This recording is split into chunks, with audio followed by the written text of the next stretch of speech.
Allah yarı mahallada ijtimoiy yordamlar ko'lamini kengaytirishimiz zarur. Afsuski joylarda ijtimoiy reyestrga kiritishni asossiz rad etish yoki sun'iy ravishda reyestrdan chiqarish holatlari uchrayapti. Oqibatda ehtiyojmand oilalar ijtimoiy yordam olish, farzandini bog'cha va to'garakka berish kabi kafolatlangan xizmatlardan foydalana olmayapti. Xususan 184 ta mahallada bir oy ichida kelgan 2000 arizani barchasi asossiz rad qilingan. Shuning uchun bosh prokuror o'rinbosari Atxamov ijtimoiy reyestr to'g'ri yurilishini qattiq nazoratga olsin.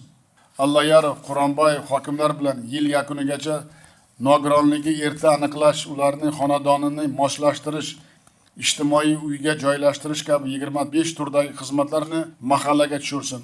Allayarov, Mirziyoyev va hokimlar bilan 3 oyda demensiya, aqli zaif shaxslar uchun 250 ta mahallada kunduzgi va uyda parvarish qilish xizmati va madad uylarining faoliyatini yo'lga qo'ysin. 75 ta mahallada o'zgalar parvarishga muhtoj keksalar uchun faol hayot dasturini boshlasin.